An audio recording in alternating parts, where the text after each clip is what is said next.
Senhor. Eu, nesta manhã, gostaria de falar sobre um tema que considero também importante. Aliás, todos os temas bíblicos são importantes, são necessários, são bons, são edificantes, têm o propósito de nos ajudar na nossa vida espiritual, ajudar na nossa vida do dia a dia também, em todas as áreas, porque Deus ama o ser humano. Há muita gente que pensa que Deus está longe, mas Deus não está longe. Deus quer estar perto, Deus quer estar dentro de ti, Deus quer operar através de ti, Deus quer operar em ti. Coisas grandes Deus ainda hoje quer fazer na vida de cada um de nós. E geralmente nenhum de nós gosta de passar pelo deserto. E eu nesta manhã gostaria de falar dos propósitos de Deus quando nós atravessamos o deserto. Claro que eu não estou-me a referir ao deserto do Sahara, não me estou a referir a outro tipo de deserto, mas estou-me a referir ao deserto da vida. Dificuldades, problemas, lutas, que muitas vezes a sensação que nós temos é que estamos a atravessar por um deserto. E quando nós temos esta sensação de que estamos a atravessar pelo deserto, não gostamos, não é nada bom, não é nada agradável, mas uma coisa é certa, muitos temos passado, outros estão aqui que estão a passar, mas eu quero dizer-vos que o mais importante não é passar o deserto, mas é saber que Deus está conosco durante a nossa peregrinação, o nosso caminhar pelo deserto, amém? Deus está com o seu povo, mesmo quando cada um de nós está a atravessar o deserto espiritual. Não pense que Deus o abandonou. Não pense que Deus deixou de se preocupar por si e por mim. Não, Deus todos os dias preocupa-se com cada um de nós. E Ele não precisa de demonstrar hoje, porque há 2000 anos atrás Ele demonstrou a sua preocupação pelo ser humano ao deixar que o seu Filho Jesus Cristo morresse na cruz do Calvário pelos nossos pecados. É daí que Jesus, com toda a autoridade, disse: eu sou o caminho, a verdade e a vida, e ninguém vem ao Pai senão por mim. Ele ainda hoje continua a ser o caminho para Deus. Há pessoas que estão à procura de outros caminhos, há pessoas que estão à procura de atalhos, há pessoas que estão à procura até de autoestradas para ser mais rápido, mas eu quero vos dizer que isso não presta, não serve. O único caminho para Deus é Jesus Cristo. E Ele se declarou como o único caminho para Deus, porque Ele foi enviado por Deus para trazer-nos a salvação, o perdão dos nossos pecados e a vida eterna. Vamos abrir as nossas Bíblias no livro de Deuteronômio, capítulo 8, versículo 2. Deuteronômio, capítulo 8, versículo 2. Diz assim a palavra do Senhor: e te lembrarás de todo o caminho pelo qual o Senhor teu Deus te tem conduzido durante estes 40 anos, diz, no deserto, a fim de te humilhar e te provar, para saber o que estava no teu coração, se guardarias ou não os seus mandamentos. Eu quero fazer uma ressalva em relação à tradução. Vocês sabem que o Antigo Testamento, no original, foi escrito em hebraico. O Novo Testamento foi escrito em grego. E muitas vezes os tradutores, no seu trabalho complicado, difícil, nem sempre utilizam talvez uma palavra para o nosso melhor entendimento. E muitas pessoas me têm chamado a atenção aqui para esta palavra que diz a fim de te humilhar. Reparem bem que diz que o Senhor te conduziu estes 40 anos no deserto a fim de te humilhar. Isto lido desta forma dá-nos a nós a ideia de que Deus gosta de humilhar o homem. Mas é interessante que na raiz do hebraico, esta palavra o que significa é que Deus quer que sejas humilde. Está a entender o que eu estou a dizer?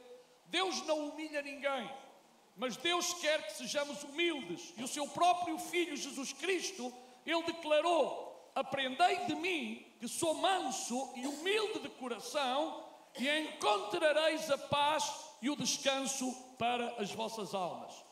Eu fiz uma paráfrase deste capítulo, deste versículo, desculpem, mais ou menos assim. Estejam com atenção porque isto não está escrito, podem seguir o texto que está para verem a ideia que é. Diz assim: traz sempre viva na tua memória a maneira como o Senhor, o teu Deus, te conduziu por todo o caminho no deserto durante esses 40 anos para te tornar humilde e provar-te, a fim de que exteriorizasses todas as intenções do teu coração, se estavas decidido a obedecer aos seus mandamentos ou não.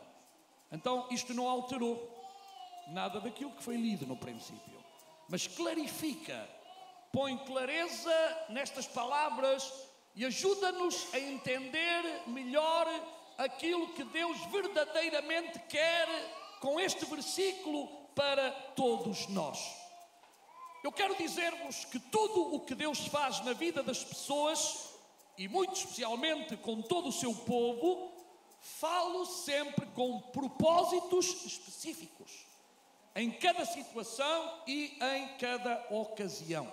Deus trabalha conosco e para cada momento, para cada lugar, Deus tem formas de falar-nos usando sempre a sua palavra.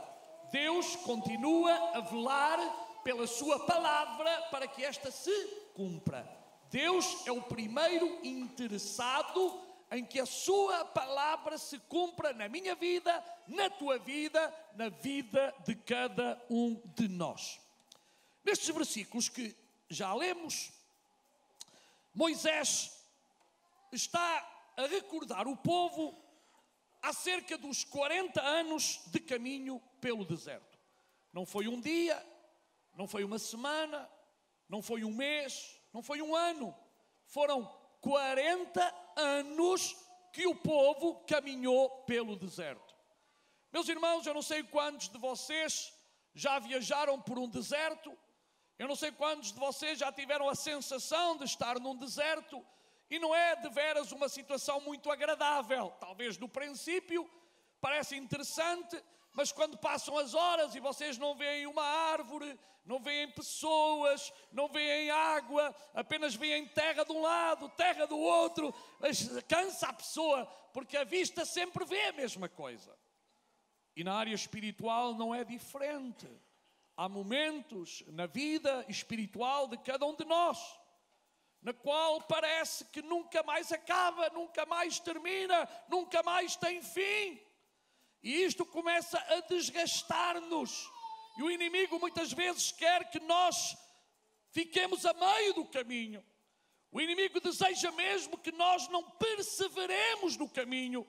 Por isso, muitas vezes, ele procura nestes momentos de ocasião no qual nós estamos a atravessar pelo deserto, para que nós, inclusive, possamos pôr a hipótese de que Deus não existe.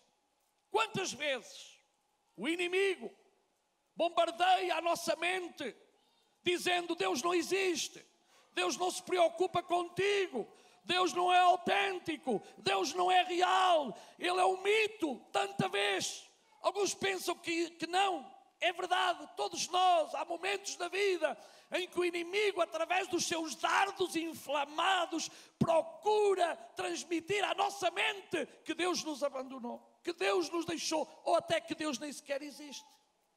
Mas eu quero dizer-vos que Deus é real, Deus existe, Ele é autêntico, Ele é verdadeiro, Ele ama-te a ti, Ele ama-me a mim, Ele ama a cada um de nós, porque Ele é real, aleluia, Ele é genuíno, Ele é verdadeiro. Ainda esta madrugada, acordei e estava a pensar numa coisa: como é que é possível, quando o ser humano olha para a criação, quando o ser humano olha para si mesmo e acredita que o que temos e somos apareceu do acaso. É preciso ter muita fé para acreditar nisso. Mais fé do que fé para acreditar em Deus. Porque como é que aparecem coisas tão boas, tão perfeitas, tão lindas, tão bonitas do acaso? Tudo foi pensado, tudo foi estruturado, tudo foi bem feito, porque tudo aquilo que Deus faz bem feito. Mas o inimigo continua a bombardear, o inimigo continua a querer dizer-nos que Deus não fez nada. E o homem fica tão contente por pensar que sabe tudo. O homem fica tão orgulhoso. Daí a Bíblia estar a dizer que é importante que o homem seja humilde. Porque o homem humilde é aquele que reconhece a sua pequenez e também reconhece a grandeza de Deus. O homem humilde é aquele que reconhece as suas limitações. O homem orgulhoso não conhece limitações. O homem orgulhoso pensa que ele é o centro de todas as coisas. Pensa que ele é o único, que ele é o maior, que ele é o grande. Mas isso é mentira. O homem humilde sabe que depende de Deus. Nós dependemos de Deus. Louvado seja o nome do Senhor. A cada momento, a cada dia, dependemos totalmente de Deus. E o homem humilde é aquele que depende de Deus. Aleluia. Jesus ensinou-nos a depender do Pai, para que eu e tu dependamos totalmente de Deus a cada momento. Em todo o tempo em que Jesus esteve nesta terra, junto com os seus discípulos, Ele preocupou-se em ensinar aos seus discípulos a dependência que nós devemos ter de Deus. Dependemos de Deus. E eu agradeço a Deus por me deixar ser seu filho. Eu agradeço a Deus porque um dia Ele me salvou a mim e vos salvou a vocês e me deu a minha esperança e deu esperança a cada um de vocês, porque a nossa esperança é uma esperança viva, é uma esperança que não se limita apenas a este mundo, a um tempo determinado que nós vamos viver nesta terra, mas a nossa esperança é eterna, porque Deus é eterno, aleluia, e porque Ele é eterno, a esperança do seu Filho é uma esperança eterna, aleluia. A morte não vai acabar conosco, a morte apenas nos vai levar para a eternidade com Deus. E eu quero estar lá. Queres estar tu? Prepara-te para te encontrares com Deus, aleluia. Preparemo-nos, irmãos, para nos encontrarmos com o Senhor, aleluia. E Moisés, dizendo ao povo acerca destes 40 anos, ele questiona-se o porquê e para quê?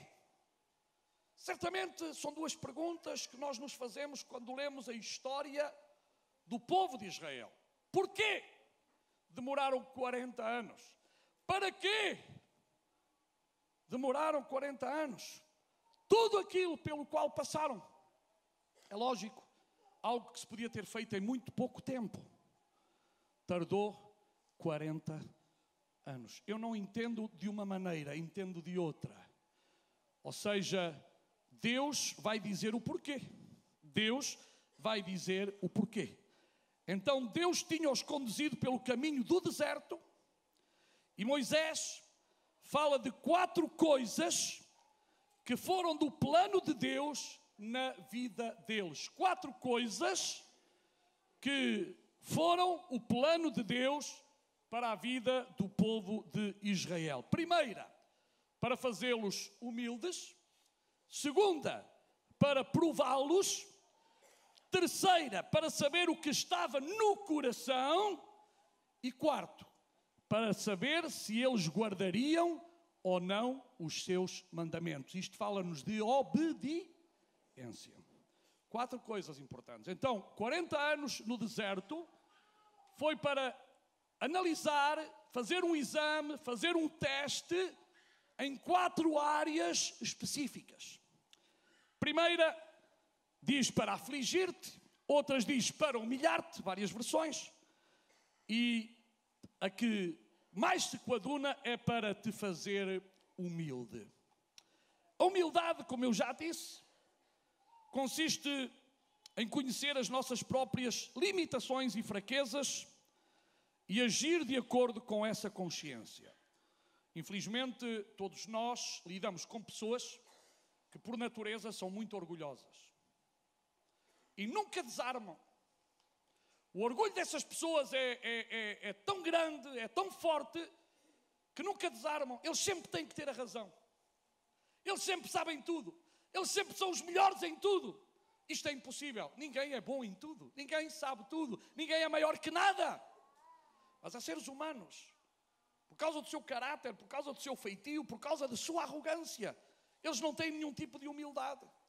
E humildade é reconhecer que nós dependemos uns dos outros e, acima de tudo, dependemos de Deus. Nós dependemos de Deus e dependemos uns dos outros. Nós em nós mesmos não temos a solução para a maioria das coisas. Nós não temos a saída para todas as coisas, mas temos connosco um que tem a solução. Temos connosco um que tem a saída. Temos connosco um que nos dá a vitória para sermos mais que vencedores. Aleluia. Então a humildade refere-se à qualidade daqueles que não tentam projetar-se sobre as outras pessoas, nem mostrar que são superiores a elas. A humildade é considerada pela maioria das pessoas como uma virtude, um sentimento exato de bom senso, ao nos avaliarmos em relação às outras pessoas. Vocês sabem que inclusive há falsa humildade. Aí neste mundo há muita falsa humildade. E falsa humildade é eu saber fazer uma coisa e eu, para me fazer pequenino, digo, eu não sei. Que é para que depois os outros digam, ele fez muito bem, para quem não sabia. Isso é mentira, isso é falsa humildade. Se eu sei fazer, eu digo, eu vou tentar fazer o meu melhor, mas sei fazer. Agora, outra coisa é dizer, eu não sei, mas sei. Isso é mentir. Isso é mentir. E nós não podemos mentir em nenhum momento. A mentira é do diabo. A mentira não vem da parte de Deus. A mentira, baixo qualquer tipo de circunstância, sempre será pecado. É mentira. Deus não nos chamou, Deus não nos quer para mentirmos, mas para falarmos sempre a verdade. Falai a verdade uns com os outros. Aleluia. É importante que a verdade faça parte do nosso cotidiano. A verdade é algo que devemos sempre usar, porque na verdade está Deus, na mentira está o diabo. E nós queremos estar onde Deus está. Amém? E Deus é o dono de toda a verdade. Aleluia. Sabe, Jesus nunca reduziu os padrões. Nunca. Há muita gente hoje por aí a pregar outro evangelho, a reduzir as exigências que Deus deu desde a antiguidade. Há muitas pessoas que inclusive acham que os 10 mandamentos não têm o seu cumprimento, mas os 10 mandamentos não foram anulados, irmãos. É verdade que havia coisas na lei que era impossível para o homem, por isso estamos no tempo da graça, mas a lei continua vigente neste sentido. Não matarás, não roubarás, não dirás falso testemunho, honra o teu pai e a tua mãe. Muitos pensam que isso foi invalidado. Não foi invalidado. Está lá para ser cumprido. Agora nós temos alguém que nos ajuda a cumprir, é Deus. Porque nós em nós mesmos não temos essa capacidade, não temos essa força. Mas Deus dá-nos a força, Deus dá-nos a capacidade, Deus dá-nos aquilo que precisamos para nós verdadeiramente obedecer à sua palavra. Aleluia. Jesus manteve intacto o seu requisito fundamental, porque para ele reflete a exigência eterna de Deus. Deus nunca baixou os seus padrões de conduta moral e espiritual. Hoje há uma tendência muito grande a dizer, isto já não é preciso. Isto não é bem assim. O homem, por natureza, sempre gosta de dar um jeitinho. O homem é muito bom em dar jeitinhos. O homem, se pudesse, até mandava em Deus. E dizia a Deus como é que Deus tem que fazer. E pergunto, não será que às vezes alguns de nós estamos a insinuar a Deus como é que Ele tem que fazer? Nunca tiveram essa tentação? Eu já tive. Porque às vezes eu gostava que as coisas fossem feitas à minha maneira. Mas as coisas não são para ser feitas à minha maneira, mas à maneira de Deus. Às vezes Deus está a dizer uma coisa e nós estamos a querer que Deus diga outra. E a prova está aqui. Há crentes, e graças a Deus pelos pastores que esta igreja tem, mas, por exemplo, eu tenho que ter cuidado com os exemplos, porque algumas pessoas às vezes acham que eu estou a dar exemplos para mandar piadas. Não, eu não mando piadas assim, ok? É uma maneira formativa. Quando nós usamos pessoas, exemplos, é uma maneira formativa. Não estou...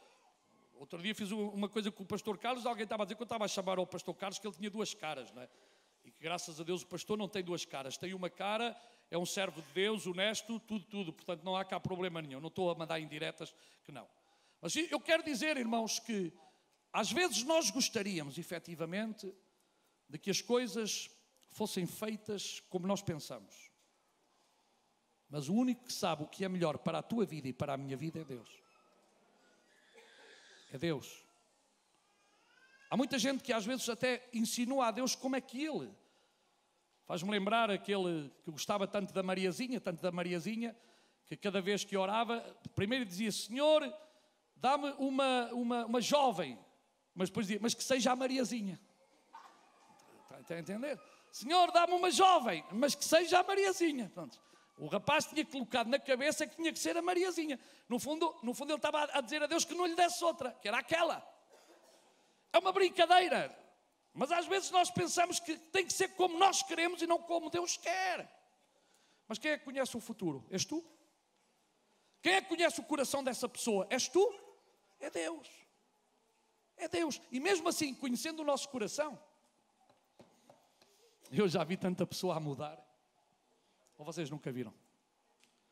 Nunca viram? Então não há tantas pessoas que dizem à esposa, vou-te ser fiel todos os dias da minha vida. Passados uns meses encontrar ali uma ex-colega, uma amiga, não sei o quê, deixou a fidelidade de lado. Estou a dizer alguma mentira que não aconteça no nosso dia-a-dia. Mas foi o que é que nós jurámos no nosso casamento todos? Fidelidade. Eu jurei fidelidade. Quem é que jurou aqui fidelidade? Já agora para ver, não é? Porque eu acho que só eu é que jurei fidelidade à minha esposa. Juraram todos fidelidade. Então se jurei fidelidade, eu tenho que ser fiel. Amém? E esposas igual. Isto não é um problema só de homens, já é. Parece que era mais. Hoje é 50-50. Cuidado. Princípios. Princípios bíblicos. Princípios morais. Princípios éticos. Princípios espirituais são para ser obedecidos. Se nós falhamos a estes princípios, as consequências vão ser trágicas para a nossa vida, irmãos. É verdade que o Senhor perdoa, eu não vou dizer que não perdoa. Eu estou a pensar em Davi. Vocês sabem o que é que aconteceu a Davi? Morreu-lhe os filhos, chorou, baba e ranho, sofreu. O pecado nunca recompensa. Depois o Senhor restaurou, mas restaurou quando? Quando ele reconheceu o seu pecado. Não culpou os outros, culpou-se ele próprio. Contra ti, somente pequei e fiz o que estava mal aos teus olhos. E ele diz ao Senhor, volta a dar-me a alegria da tua salvação. Ele tinha perdido a coisa mais bela que o ser humano pode ter, que é a alegria da salvação. Nós podemos não ter alegria física, mas ninguém nos rouba a alegria espiritual, a alegria da salvação. Há momentos que a vida é dura, é difícil. Há momentos quando nós estamos a atravessar por algum tipo de deserto. E há muitos tipos de deserto. Há o deserto da solidão, há o deserto dos problemas, ao deserto da separação de um ser querido, da morte, ao deserto da dor, ao deserto da enfermidade, ao deserto da traição, ao deserto da falta de trabalho, ao deserto de nós no trabalho sermos explorados, ao deserto de vermos as pessoas contra nós. Há tantos tipos de deserto. Cada um tem os seus desertos. Mas uma coisa eu sei. Não há deserto que Deus não possa transformar. Não há deserto que Deus não possa transformar. Lembra-te, se nesta manhã tu estás a passar por algum tipo de deserto, eu quero dizer-te em nome de Jesus Cristo que Ele tem a vitória para ti. Eu quero dizer-te em nome de Jesus Cristo que Ele te quer levantar, que Ele te quer ajudar, que Ele te quer fortalecer, que Ele quer derramar sobre ti o seu poder, a sua graça, o seu amor, para que tu sintas que Ele é real, que Ele é autêntico, que Ele é veraz, que Ele é genuíno, aleluia, porque Ele está aqui no meio do seu povo, aleluia. Ele habita em cada um de nós e Ele quer que o seu nome seja exaltado e glorificado, não somente através das minhas palavras, das minhas ações, mas das minhas atitudes, certamente, que glorificarão ou não o nome do Senhor. Mas eu propus, e cada um de vocês deve propor no seu coração, glorificar a Deus em todo momento, aleluia. Que Ele seja glorificado, venha a nós o teu reino, seja feita a tua vontade, assim na terra como no céu, aleluia. Então que o seu nome efetivamente seja glorificado, aleluia. O profeta Miqueias, usado pelo Espírito Santo, no capítulo 6 e versículo 8, ele diz algo muito importante. Diz assim a bendita palavra do Senhor, palavra de Miqueias, dita pelo Espírito Santo. Ele te declarou, ó homem, o que é bom e o que é que o Senhor pede de ti: que pratiques a justiça e ames a misericórdia e andes humildemente com o teu Deus. Andes humildemente com o teu Deus. Meu irmão, minha irmã, eu próprio, vamos andar a cada dia humildemente na presença do Senhor, aleluia. E o Senhor sabe porque é que nos prova? Para ver de que material tu e eu somos feitos. Deus prova-nos para ver de que tipo de material nós somos feitos. Porquê? Porque Ele quer formar o seu caráter em mim e em ti. Deus deseja formar o seu caráter em nós, amém? É por isso que Isaías diz em 48:10: eis que te purifiquei, mas não como a prata, provei-te na fornalha da aflição. O Senhor prova-nos nas aflições. Sabe uma coisa, quando tudo vai bem, é fantástico dizer Deus é bom, Deus é maravilhoso. E quando está no deserto, consegues dizer Deus é bom? Quando estás a passar por um problema, quando estás a passar por uma prova, quando estás a passar por uma doença, quando estás a passar por falta de trabalho, consegues tu dizer Deus é bom? Ele sempre será bom. Ele sempre será bom. Mas Ele quer ver em nós esse tipo de atitude, porque uma pessoa que se diz que Deus é bom num momento e passado uns segundos diz que Deus já não é bom, que caráter tem essa pessoa? Mas Deus quer ver em nós que sempre dizemos e acreditamos que Deus é bom e para sempre é a sua misericórdia. No Salmo 107, versículo 19 e 20 diz assim: então clamaram ao Senhor na sua tribulação. Clamaram ao Senhor na sua tribulação. E o que é que diz a Bíblia? E Ele, o Senhor, os livrou das suas angústias. Aleluia! Enviou a sua palavra e os curou e os livrou da destruição. Há uma coisa que tu podes ter a certeza. Tu podes estar a passar por um deserto. Tu podes estar passando por uma tribulação, mas tu não serás destruído, porque Jesus não permite que tu sejas destruído. Ele vai sempre dar-te a vitória, se tu acreditas verdadeiramente que Ele é Senhor de todas as coisas. Aleluia. O Senhor não te deixará padecer mais do que aquilo que tu e eu podemos suportar, diz a Bíblia. Tão somente esperemos nele. Esperei com paciência no Senhor e Ele ouviu a voz do meu clamor. Aleluia. O segundo aspecto, para provar-te. Ou seja, o Senhor quer fazer-nos a nós um exame para ver o nosso nível de fé.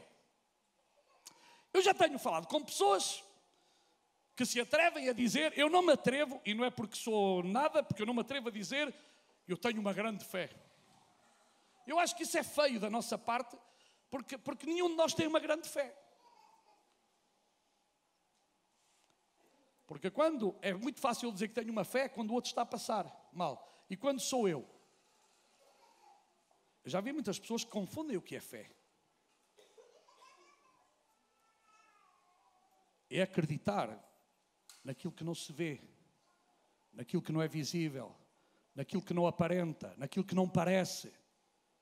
Em circunstâncias escuras, difíceis, saber que Deus tem todo o poder, efetivamente.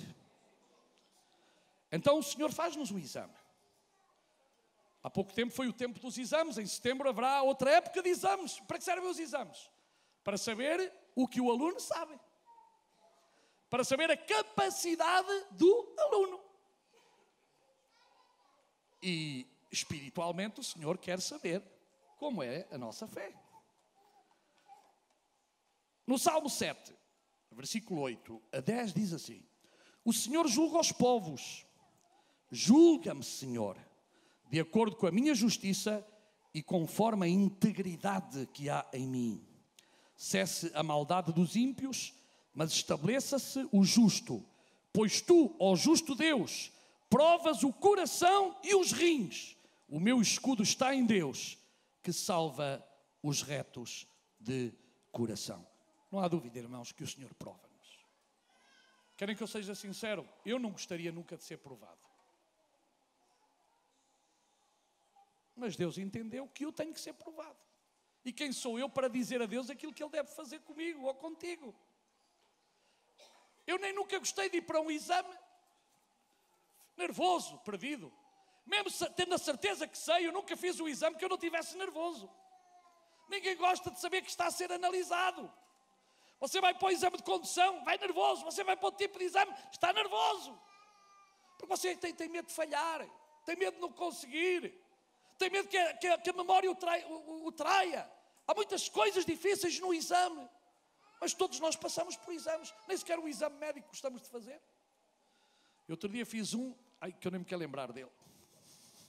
Eu não quero repetir esse exame. Foi terrível mesmo. Alguns sabem qual foi, eu não vou dizer aqui, não é? Ai meu Deus, senti-me tão mal. Desses exames, eu passava bem sem eles. Mas para saber como é que está o organismo, a gente tem que fazer exames. Mas não gostamos. Mas temos que fazer, é a única maneira de saber o que é que vai lá dentro. E no coração, a única maneira de saber o que vai no meu coração e no teu coração é provar-te. É provar-nos. E quando somos provados, vamos dar aquilo que está lá. Por isso é que eu sempre digo, aqueles que parece que não partem um prato, eu digo, se tu queres ver o caráter dessa pessoa, pisa-lhe o dedo do pé. Eu já vi pessoas que aparentemente, aquilo não há nada. Mas se tu lhe pisares o dedinho pequenino do pé, dizem-te cada coisa, que eu digo, nunca esperei que me dissesse estas coisas.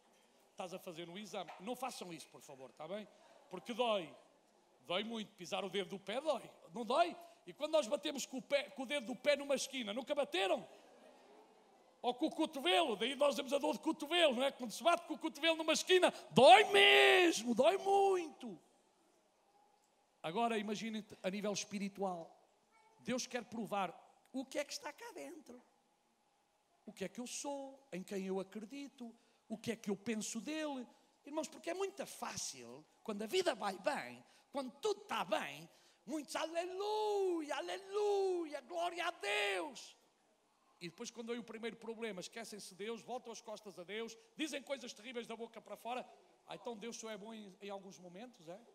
Deus deixa de ser bom? Deus é sempre bom. Independentemente da circunstância pela qual tu e eu estejamos a passar, Deus é sempre bom. Isso tem a ver com o caráter, com a natureza de Deus. Ele é sempre bom, sempre será bom. Ele é justo, sempre será justo. Estão a entender? Deus não muda nos seus atributos. Mudar muda você e mudo eu. Deus não muda nos seus atributos. Para Deus não há meias verdades. Para Deus há verdade e mentira. Para o ser humano, às vezes, já há meias verdades. Mas uma meia verdade é uma mentira. Há outros que dizem, bem, é uma mentirinha. É mais pequenina. É uma mentirinha pequenina. Não faz mal, é inofensiva. Mas quem diz uma mentirinha pequenina diz uma mentirona muito grande. Porque às vezes para conservares a mentirinha, como tu dizes, pequenina, vais dar uma mentirona muito grande. Mas Deus quer que eu e tu vivamos na luz, na verdade. E com a verdade vamos a todo lado. Amém? O Senhor nos libertou para vivermos em verdade. Eu vou avançar para saber o que há no teu coração. O único que sabe o que vai no meu coração e no teu coração é Deus. Sabe? Nem sequer os meus amigos, nem a minha esposa, ninguém sabe exatamente o que está no meu coração. Porque eu posso esconder coisas no meu coração. O meu coração é como se tivesse lá muitos compartimentos. Há quem não tenha escondido nada, mas há quem tenha escondido. Agora, o exato, o real, o verdadeiro, o autêntico, só Deus sabe. Só Deus sabe. Eu posso estar aqui com um grande sorriso e ser um sorriso apenas pepsodente. Hipócrita. E lá dentro, eu nem vontade de sorrir e estar a dizer... Deus sabe tudo o que está no meu coração. Deus sabe tudo o que está no teu coração. Eu posso esconder-me de ti, tu podes esconder-te de mim, mas de Deus ninguém se esconde. Saber o que há no teu coração. E sabe o que é que Jeremias disse ao povo? Há pouco tempo estávamos aqui, à quinta-feira, a estudar o profeta Jeremias. E Jeremias declarou uma coisa muito interessante, no 17, 9 a 10, diz: enganoso é o coração mais do que todas as coisas, veja lá, e perverso, quem o poderá conhecer?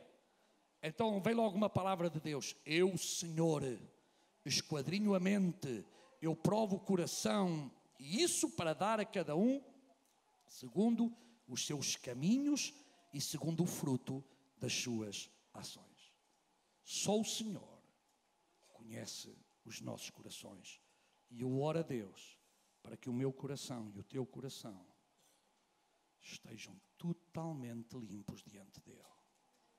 Que não haja segundas intenções, que não haja nada escuro, que não haja nada oculto, para que o Senhor verdadeiramente possa trabalhar, operar, ajudar, levantar, porque há uma coisa que Deus nunca vai fazer: Deus não vai operar no meio da mentira, no meio da hipocrisia. Deus não pode fazer nada, porque vai contra a sua santidade, vai contra aquilo que Ele tem estabelecido, e Deus não pode ir contra a sua própria natureza. Estão a entender? Isso seria destruir-se a Ele próprio. Deus sempre será justo. E há pessoas que às vezes pedem coisas que Deus nunca irá fazer. Há pessoas que pedem a Deus: Senhor, anda lá, que ele falou mal de mim, manda-lhe. Veja lá, os discípulos de Jesus até dizem: Senhor, um trovão sobre eles agora ia bem. Nós às vezes pensamos isso, não é? Vocês não, sou eu que sou muito mauzinho. E às vezes eu digo assim: Senhor, agora um trovãozinho, aquilo até ia. Não, mas que não o mate, só o deixa assim. Mas o Senhor diz: mas ouve lá, tu andas a brincar com coisa séria, ok? Mas depois há crente por aí que tem a mania no Facebook de escrever: Deus castigou. Oh, irmãos, se Deus castigasse, como alguns dizem, nenhum de nós estava aqui esta manhã. Deus é muito amoroso e dá oportunidades. Olha, cuidado, irmãos, não escreva quando há uma tragédia. Não escreva, por favor, que foi castigo de Deus. Deus pode permitir, mas muitas vezes, irmãos, as pessoas precipitam-se com a boca e, sabe uma coisa, até essa pessoa morrer ainda poderá ter uma oportunidade de ser salva. E você não é ninguém para mandar ninguém para o inferno, e eu tampouco. Não mande ninguém antes de tempo para o inferno, está bem? Mas ora a Deus por essas pessoas para que se convertam até no último momento. Porque aquele ladrão, não era o bom ladrão nem o mau ladrão, aqueles dois ladrões, um deles, nos últimos momentos, arrependeu-se e Deus o perdoou. E eu gosto disto. Então quem sou eu ou quem é você para mandar pessoas para o inferno? Cuidado com a linguagem no Facebook. Há aí pessoas que se dizem crentes e têm um tipo de linguagem que eu tenho vergonha. Onde é que está o amor de Deus no coração? Nem para os nossos inimigos nós devemos desejar mal, mas devemos desejar que eles se arrependam e se salvem e se convertam ao Senhor. Está bem, irmãos? Este é o princípio bíblico. Porque se o irmão deseja a morte deles, então alguma coisa está no seu coração mal. E olha que Deus esquadrinha os corações. O meu e o seu. Deus esquadrinha. Saber o que há no teu coração. Por isso Deus levou o seu povo ao deserto. Assim faz Deus contigo e comigo. E até o já tem feito. Dentro do coração abrigam-se segredos. Alguns não muito agradáveis perante Deus. Ai, se Deus agora revelasse aqui perante todos os segredos do meu e do teu coração, o que é que seria? Mas Ele não faz. Já viu que era Deus agora começar aqui a alguém alto? Olha, tu, meu filho, tens isto, aquilo, aquilo outro. Por isso há aí profetas que são os profetas da desgraça, da pedrada. Há muito profeta da pedrada. Se alguém tem uma palavra de forte, não é para dizer em público. Chega ao pé do irmão e diz-lhe, olha, o Senhor mostrou-me isto. Não é para envergonhar. Deus não tem prazer em envergonhar ninguém. Cuidado, é? Eu conhecia um desses pseudoprofetas que tinha a mania de mandar assim. É pena que para a vida dele não mandou e a vida dele andava má. Mas há gente que só tem coisa para os outros. Irmãos, Deus não envergonha ninguém desta forma. Deus muitas vezes usou os profetas para falar ao povo, mais de 100 vezes. E depois, claro, e vinha castigo. Mas Deus quantas oportunidades deu. Mas irmãos, cuidado, se você tiver uma palavra do Senhor para alguém, não o faça em público. Respeite isso, está bem? Pode falar à pessoa, olha, se é um sentimento, se é de Deus, eu sinto isto. Mas por favor, cuidado com as profetadas. Há muita gente que tem sido destruída por causa de algumas profetadas, está bem? Cuidado. Há aí profetadas para casamentos, depois o casamento deu mal, a gente só chegamos a uma conclusão. Deus não tinha nada a ver com esse casamento, ok? Cuidado. Em alguns corações há ódio, espero que não haja no meu, nem no seu. Rancor, espero que não haja num nem outro. Inveja, cobiça, avareza, engano, tristeza. Isto não pode haver, irmãos. Quando eu digo tristeza, estou a falar de tristeza permanente. Porque eu posso estar triste por uma condição. Faleceu-me a minha mãe, faleceu-me o meu pai, faleceu o meu irmão, um amigo. A tristeza não vai, como algumas pessoas, quando está alguém triste. Ei, irmão, alegre-se lá, mas se lhe morreu o seu pai, você vai se pôr à gargalhada. É. Por favor, irmãos. Há gente que às vezes também tem cá uma sabedoria para lidar com situações que eu farto-me de rir. Outra coisa, não chore, não deixe chorar. Agora, se for gritos, isso é que você diz, calme-se lá. Agora, chorar, nós temos que chorar. Chorar faz parte daquilo que Deus nos pôs. Chorar não faz mal. Chorar não faz mal, limpa o coração. Ajuda-nos a ser sensíveis. Não tenha problema em chorar. Há aquela ideia, os homens não choram. Isso é uma grande mentira. O homem chora. Eu não ouvi o amém da parte dos homens. Vocês também deixam a classe mal. Os homens também choram. É que se vocês dissessem outra coisa, nós íamos ter problemas lá fora. Sim, choramos. Deus constituiu-nos com sentimentos. E mal de nós se não chorarmos. O choro liberta, o choro ajuda. O choro faz-nos mais humildes. O choro ajuda-nos a saber que somos humanos e que precisamos de Deus e que precisamos uns dos outros. Por isso a Bíblia diz, consolai-vos uns aos outros, animai-vos uns aos outros, ajudai-vos uns aos outros, orai uns pelos outros, aleluia. Por isso esta igreja é uma igreja da família que se preocupa, temos que nos preocupar uns com os outros a cada dia, irmãos, aleluia. Não é a igreja das modas nem das novidades, é a igreja da palavra, amém? É a igreja da palavra, é a igreja que sabe que depende do Espírito Santo, é a igreja que acredita que a Bíblia é a palavra de Deus, é a igreja que quer viver em verdade, em justiça, em humildade. Não devemos ser orgulhosos, porque todos nós dependemos de Deus, como eu já disse, e dependemos uns dos outros. Então o único que pode saber o que há dentro do meu e do seu coração é Deus. E às vezes, para saber, Deus necessita levar-nos a um deserto, porque no deserto vai sair aquilo que está cá dentro.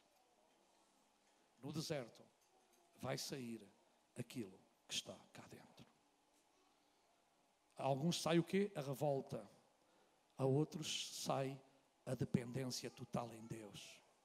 O homem e a mulher dependem totalmente de Deus. Outros ficam revoltados, outros ficam contra Deus. E aí se provou que, afinal de contas, amavam a Deus da língua para fora. Mas nós não amamos a Deus da língua para fora, nós amamos a Deus de coração.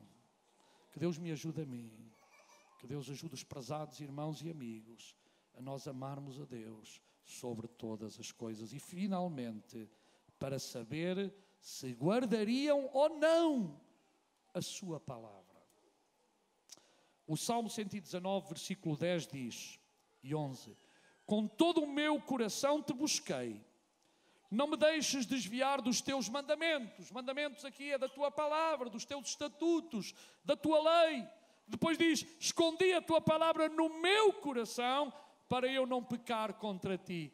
Irmãos, é tão bom ter a palavra de Deus cá dentro, porque é como eu, quando necessito de um livro sobre uma temática, eu vou à minha estante, às minhas estantes de livros, e vou procurar aquele livro daquela temática.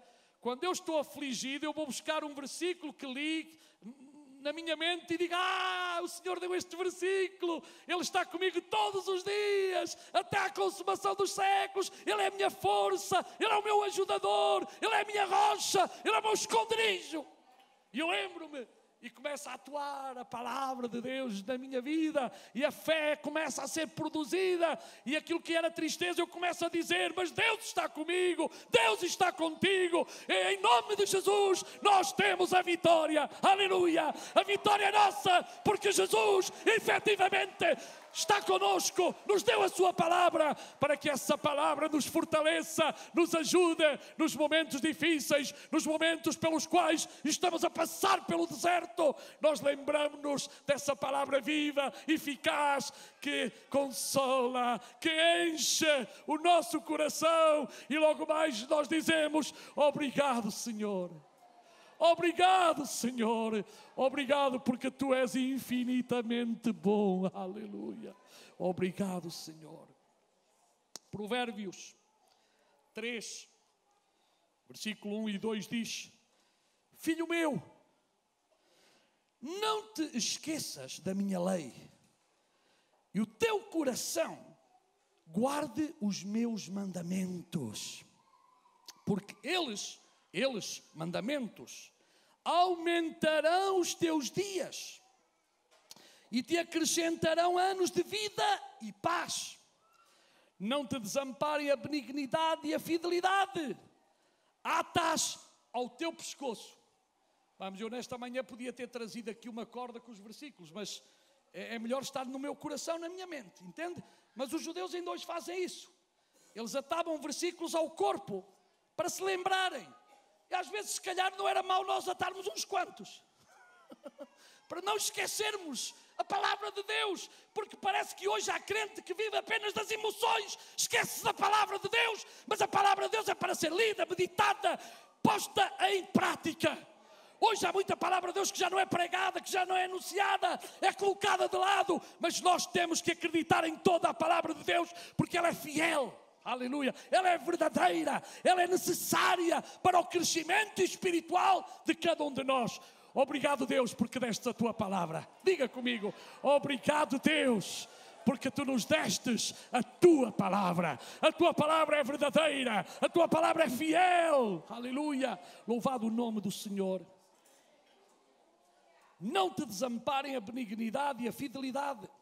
Atas ao teu pescoço, escreve-as na tábua do teu coração, e acharás graça e bom entendimento aos olhos de Deus e aos do homem. E Deuteronômio diz assim também, 6:5.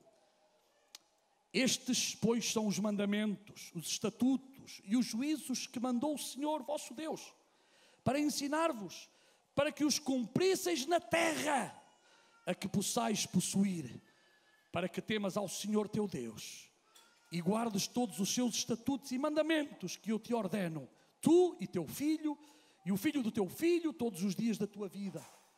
Irmãos, eu lamento uma coisa, há pais hoje que não estão preocupados com a vida espiritual dos seus filhos. Há avós que não estão preocupados com a vida espiritual dos seus netos. Irmãos, isso é o pior que nós podemos fazer. Os irmãos sabem porque é que nós temos um programa chamado Escola Dominical?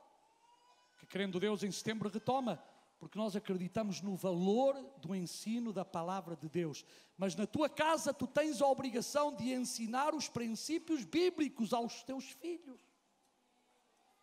Meu irmão, não despreze instrua o menino no caminho em que deve andar, e quando for grande não se desviará dele. Pergunto, quantos estão aqui que são frutos da escola dominical? Levantem o braço. Eu sou. Eu agradeço a Deus pela escola dominical. A escola dominical marcou a minha vida. Eu agradeço a Deus pelos professores de escola dominical que eu tive. Eu agradeço a Deus por esta instituição chamada Escola Dominical. Podia ser escola de outro dia qualquer. Nós chamamos de escola dominical porque era feita ao domingo. Se for feita no outro dia, não é dominical. Não é o dia que importa. O que importa é o princípio dessa escola, que é ensinar a palavra de Deus, ensinar valores, respeito a Deus, respeito aos pais, respeito à palavra. Essa é a nossa preocupação, e que a criança aprenda a orar, a depender do Senhor, em saber que tem um Deus grande, um Deus criador, um Deus poderoso. Porque hoje na escola onde os nossos filhos estão, misericórdia. Misericórdia. Até me dá vergonha de falar já de algumas coisas que estão a ser ensinadas nas escolas. Porque atentam totalmente contra a palavra de Deus. Estão contra aquilo que Deus estabeleceu, contra aquilo que Deus criou. E, meus irmãos, não é fácil para os nossos filhos estarem nesses lugares, se eles não tiverem o equilíbrio no lar e na igreja. Mais no lar, porque o lar, a igreja é apenas 1 hora à semana, escola dominical. Mas se vocês não se preocuparem com a educação espiritual dos vossos filhos, pergunto, quem é que se vai preocupar? E eu lamento que há filhos hoje de muitos crentes que estão desviados. Mas também digo, alguns pais não foram exemplo para os seus filhos. Meu irmão, minha irmã, pai, mãe, avô, avó, seja exemplo para os seus filhos e netos. Ajude-os a crescer espiritualmente, samente, nas coisas de Deus. Louvado seja o seu nome.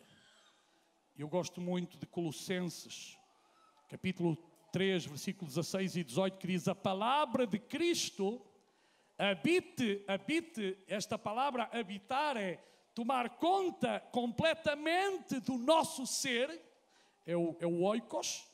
A palavra de Deus habita em vós abundantemente, em toda a sabedoria, porque há pessoas que não têm sabedoria nenhuma, às vezes abrem a boca e só dizem asneira, e nós temos que ter sabedoria da parte de Deus, e a minha Bíblia diz, penso que a vossa também, quem tem falta de sabedoria, o que é que diz?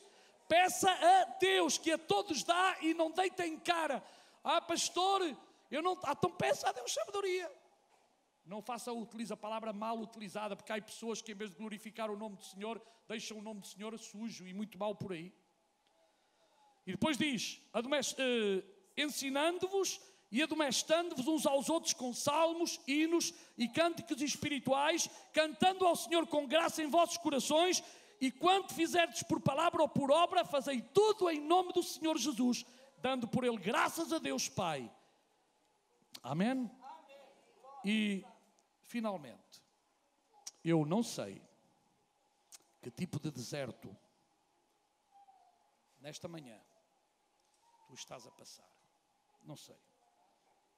Não sei qual é o deserto que agora mesmo tu estás a atravessar. Mas aquilo que sei é que Deus tem um propósito especial com a tua vida. Deus tem um propósito especial com a tua vida. E posso dizer-te, em nome de Jesus, que depois de passares pelo deserto, o Senhor vai te abençoar muito mais. Jó passou pelo deserto da perda total da enfermidade, mas finalmente Deus o abençoou e lhe deu o dobro. Se nesta